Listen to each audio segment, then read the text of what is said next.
I don't remember inviting you. Ah, she must be talking about her bragging party today, showing off her fancy high-rise apartment to everyone. Well, I don't remember being invited either, and I certainly had no desire to go. But she continued to confront me. Did you come for a tour or something? You, who can only afford such cheap and unimpressive clothes for your own daughter? She smirked, looking down on me. Hearing this, I decided to fight back. Is there a reason I shouldn't be here? Yes, this is no place for someone as poor as you. With one sentence, I stopped Jasmine in her tracks.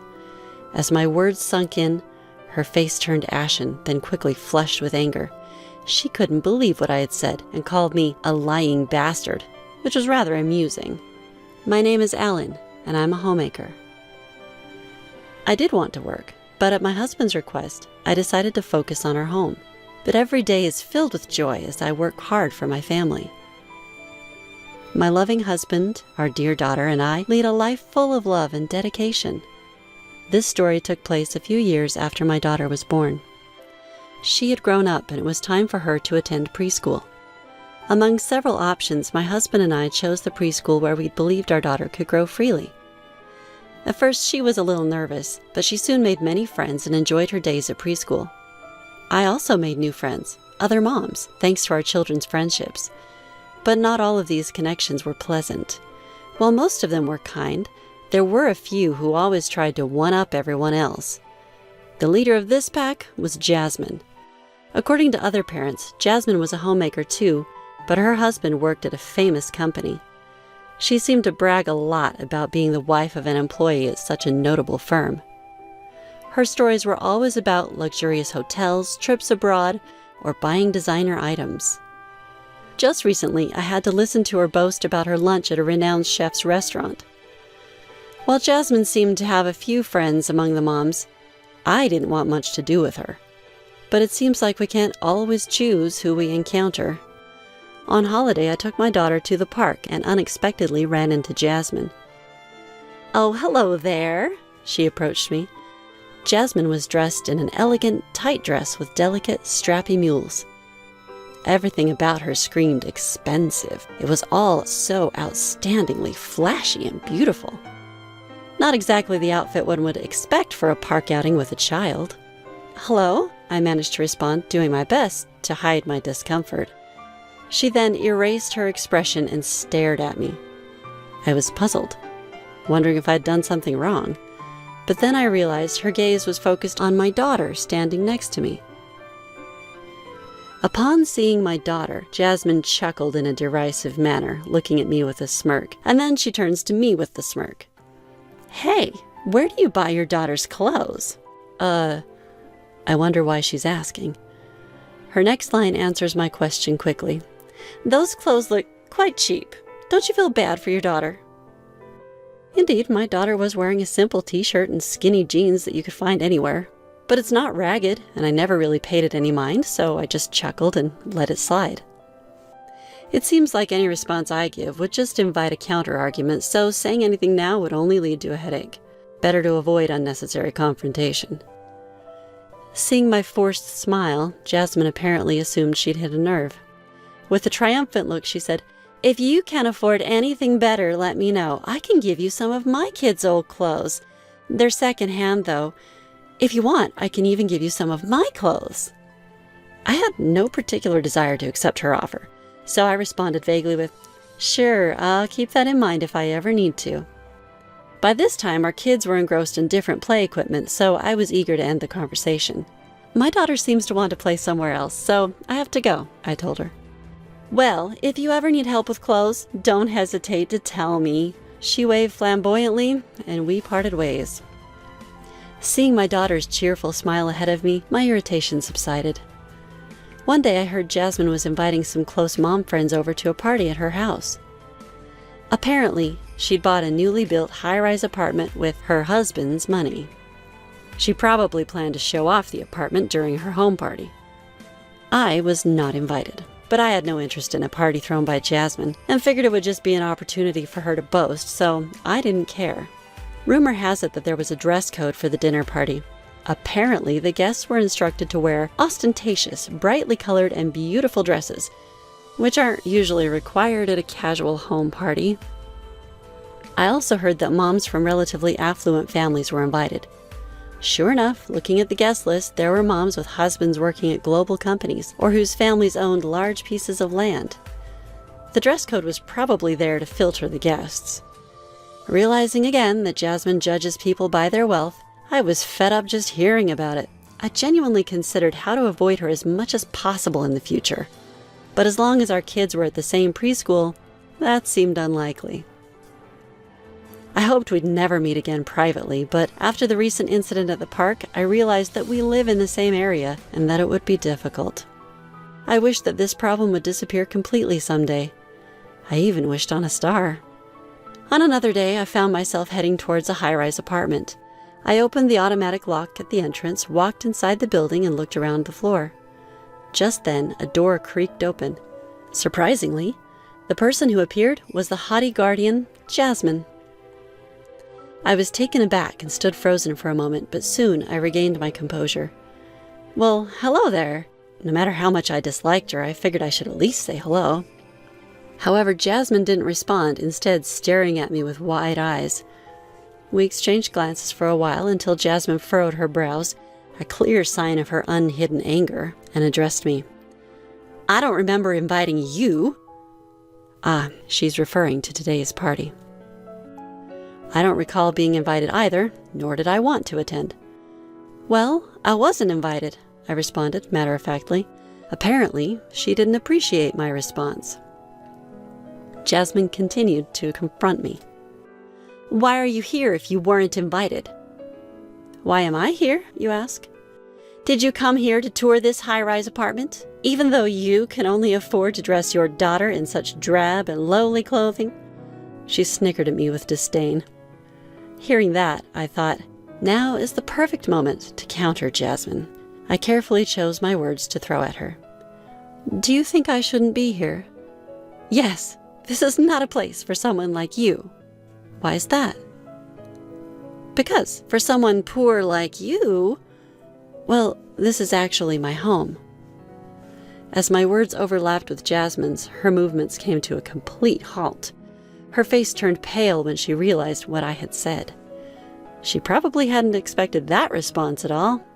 Her eyes were black and white, as if she didn't understand. She blinked in disbelief, trying to digest the situation. Instantly, Jasmine's face turned red with anger. What do you mean? Explain yourself. Let me clarify for you then. Actually, my husband is the president of several companies. They may not be famous companies, but thanks to the income generated from these businesses, we earn significantly more than the average person. He owns several properties across Japan, and the new high-rise apartment building where we are now is built on one of his properties. So this apartment building is owned by my husband, which means it's our home. I regularly visit this high-rise apartment because my husband entrusted its management to me. He understood that I wanted to work, so he gave me this job. I explained the situation to her in a nutshell. Upon hearing this, Jasmine raised her eyebrows and shouted, What? I didn't know about this! When I signed the contract for the apartment, I didn't meet you. I met a man who was the manager. Oh, that must have been my husband. He took over for me this time for the key handover, so I didn't get a chance to meet you. You can tell as many lies as you want. With that parting shot, she went back into her home. To my surprise, Jasmine returned to the entrance. She seemed to have gathered an assortment of things from her home, children's toys, stuffed animals, stationery, clothes, all jumbled up in her arms. You're the one dressing your kid in such pitiful clothes. Stop lying! With that, Jasmine started throwing the items she was holding at me. There's no way you earn more than me! Jasmine's sudden outburst caught me by surprise, but her rage seemed to be running unchecked. Before I had a chance to react, the object she'd thrown whizzed past me. The sound of it hitting the floor echoed hollowly, a reminder of her uncontrolled anger. I decided then that it was high time to set the record straight about the park incident as well. About my daughter's clothes that day. What? Do you remember the day we were at the park? What does that have to do with anything? My daughter loves playing in the sand. I figured she'd get dirty anyway, so I dressed her in clothes that could handle a little grime." "That's a lie." "It's the truth. Here, look." I pulled out my phone and showed her a photo from my album. Jasmine froze as she looked at the picture. In it, our family of 3 was all smiles, with my daughter wearing a recognizable children's brand outfit in the center. Jasmine's eyes widened even further in surprise as she took it in. "You only dressed her nicely that one time, didn't you?" she screeched, clinging to her last shred of denial. "That's not true. Here, look at all these," I countered, showing her multiple photos. Sure enough, my daughter was seen wearing nice clothes in beautiful settings and more casual wear where it was likely she'd get dirty. At the sight of this, Jasmine clenched her fists and trembled, seemingly out of retorts. "What?" "What?" I replied, having not heard her clearly. This seemed to further upset Jasmine. "What? Are you trying to say that being wealthy makes you superior?" she yelled, pushing me hard on the shoulders. That was apparently the last straw. The other mothers who'd been keeping a watchful eye on the situation came outside and tried to calm Jasmine down. Jasmine kept shouting, "She lied to me! There's no way she lives in this luxury apartment! She's just lying to be more popular than me!" Ignoring the calming words of her friends, she continued to yell.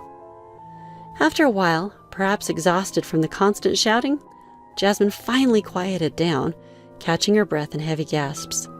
It was quite a sight. Her hair disheveled, one slipper missing, and all around her, the aftermath of her tantrum. The hallway was littered with the objects she had thrown. Toys were broken from the impact, stuffed animals lay lifeless. She must have been grabbing anything she could get her hands on, meaning the inside of the house must be a mess too. From the inside of the house, I could see our children peeking out, worried. "Are you satisfied now?" I asked, flashing my best faux smile at Jasmine, who seemed unable to retort. Her face twisted amusingly at the sight. "I hope you enjoy the luxury apartment brag party," I said, gliding past her, "and please do clean up the mess that you made." From behind me, I heard her shout, "Liar!" It was just bravado, but it did give me a chuckle. As a result of this incident, Jasmine found herself distanced from the other close-knit mothers she knew. It seemed that her usually high-handed behavior had been a point of contention for some time. She even had the gall to make the other mothers clean up her mess. Her outrageous tantrum this time around was the last straw, painting her as an unstable individual in their eyes. The friends Jasmine thought she had amongst the mothers distanced themselves from her, and she found herself isolated in the preschool community. It was a pitiful sight to behold. To add insult to injury, rumors began to circulate that Jasmine had gotten a divorce. It was said that she was living lavishly off her husband's money, jet-setting on international trips and splurging on designer brands. This issue was the straw that broke the camel's back, as it was said that her spouse's affection and interest in her had already been waning. The incident where Jasmine threw objects at me and refused to clean up her mess was the final blow that pushed her husband over the edge. Jasmine reportedly pleaded, "Please, don't leave me." But her husband responded, "I never thought you would stoop this low. I can't stay with you anymore. I'm going to take custody of our child." And just like that, Jasmine was left all alone. Their marriage had been a secret affair where the two had eloped to a distant land. Hence, Jasmine had no one around her to lend a helping hand. Jobless Jasmine, having lost her means of living, was in a tough spot. Word of her fall from grace spread quickly through the grapevine, and finding employment was a struggle. Eventually, Jasmine managed to find work as a part-timer in a supermarket, and was said to be living in a run-down 50-year-old apartment with doors that creaked and groaned. It was reported that she was barely scraping by. After all that's happened, I sincerely hope Jasmine has learned her lesson and will no longer judge people based on their wealth.